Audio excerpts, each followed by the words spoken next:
What if I told you there was a man who grew up with absolutely nothing and worked hard enough to reach his goal, but lost?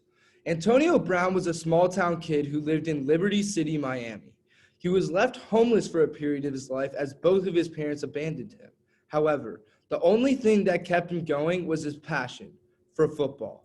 He actually played sufficiently well in high school, but got little to no attention from colleges as his grades were not good enough for him to get a scholarship. So, instead of giving up, Antonio kept pushing and went to prep school in order to get his grades up. Later on, Antonio Brown received a full scholarship from the University of Central Michigan, where he put his athletic skills to the test. Ultimately, Antonio finally reached his goal and was drafted by the Pittsburgh Steelers in the 6th round of the 2010 NFL Draft. Antonio would then lead the Steelers to the Super Bowl, where they fell short to the Green Bay Packers. Undeterred, this loss only motivated Antonio to become even greater. In the coming years, he started to rise on the depth chart and in no time became the star player of the Steelers. He began to break numerous NFL records, including one where he had the most receiving yards in a 6-year span. This record was previously set by Jerry Rice, who is known as the greatest wide receiver in NFL history. He continued to climb the record books and started to be recognized as the best wide receiver of all time. It seemed as if the sky was the limit for Antonio Brown, but eventually his avarice and envy took the best of him. One singular play has been recognized as a turning point in Antonio Brown's career. This play occurred in the AFC wildcard game in 2016 against the Bengals. Brown was going for a pass in order to get the Steelers in field goal position to win the game. Instead of catching the ball, Antonio was struck in the head as if he were hit by a train and suffered a major concussion. From this point, it seemed as if Brown changed his whole entire attitude and behavior and essentially morphed into a whole different person.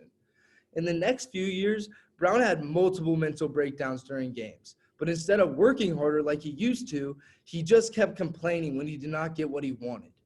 The ultimate peak of Antonio's instability was when Juju Smith-Schuster, another wide receiver for the Pittsburgh Steelers, was named team MVP instead of him.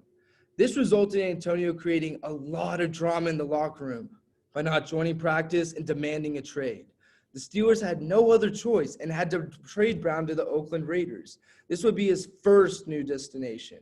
Once again, Antonio Brown created even more drama over a helmet he could not wear anymore and frostbite that he got on his feet, which resulted in him being released from the team. Brown was then signed by the Patriots, who would then release him after one game due to a sexual assault charge that he just received. As Antonio would say, "I was signed, I was ridiculed, and I was released." From this story, we can learn that even if we have reached our goals, they can waver in an instant if we do not continue to seek improvement and growth. I think the most important value of this story is hard work. Hard work and true determination advances a person. Simple as that. However, if someone begins to fall short just like Antonio did, all of their hard work can virtually become meaningless. Antonio Brown had a very difficult life and upbringing, but he overcame it and strove to become one of the best wide receivers in the NFL. Evidently, his greed got the best of him, and now he's taking the brunt of his faults. Everyone experiences setbacks and times of adversity, but if we don't embrace them and learn from them, we will ultimately lack the essential life skill of resiliency. Without resiliency, there is no growth, and with a lack of growth comes failure.